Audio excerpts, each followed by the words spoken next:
एक समय की बात है। एक हरी भरी घाटी में एक सुंदर जंगल था। उस जंगल में हर ओर रंग बिरंगे पेड़ पौधे और चहकते पक्षी थे। जंगल के पेड़ इतने घने और ऊंचे थे कि उनकी शाखाएं सूरज की किरणों को भी मुश्किल से जमीन तक पहुंचने देती थी।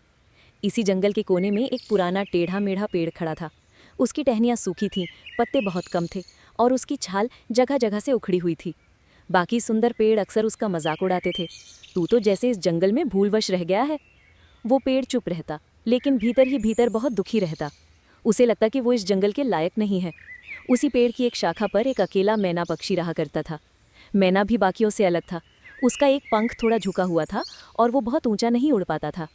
जंगल के दूसरे पक्षी उसे उड़ने में कमज़ोर समझकर चिढ़ाते थे, लेकिन पेड़ और मैना एक दूसरे के दर्द को समझते थे और धीरे धीरे अच्छे दोस्त बन गए। मैना दिन भर जंगल की सैर करता और शाम को लौटकर पेड़ को जंगल की बातें सुनाया करता। पेड़ मुस्कुराकर सब सुनता। उसे अच्छा लगता कि कोई है जो उसे समझता है। एक शाम पेड़ की आंखों में आंसू थे। मैना ने पूछा, क्या हुआ मित्र, उदास क्यों हो? पेड़ बोला, मैना, मुझे लगता है मैं व्यर्थ हूँ। ना मुझ पर कोई सुंदर पक्षी आता है, ना मुझसे किसी को छाया मिलती है। मैं बस एक बेकार लकड़ी का ढांचा हूँ। मैना मुस्कुराया और बोला, तुम बेकार नहीं हो। प्रकृति ने हम सबको किसी उद्देश्य से बनाया है। मैं खुद पहले सोचता था कि मेरा टेढ़ा पंख मेरी कमजोरी है, लेकिन एक बार एक बुद्धिमान उल्लू ने कहा था कि हर अलग चीज़ की अपनी खासियत होती है। तब से मैंने खुद को अपनाना शुरू किया और खुशी महसूस की। पेड़ ने धीरे धीरे अपनी आंखें पोंछ लीं और बोला, तुम्हारी बातों से मुझे हिम्मत मिली मित्र।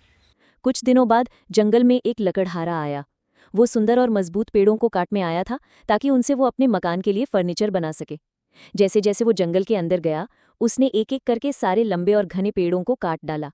जब वो उस पुराने टेढ़े मेढ़े पेड़ तक पहुंचा तो उसे देखकर हंस पड़ा और बोला, ये तो सड़ा गला पेड़ है, इसे काटकर क्या मिलेगा? और वो बिना उसे छुए वापस चला गया। उस दिन पेड़ की जान बच गई। मैना उड़ता हुआ आया और बोला, देखा मित्र, जिस बात को तुम अपनी कमजोरी मानते थे वही तुम्हारी ताकत बन गई।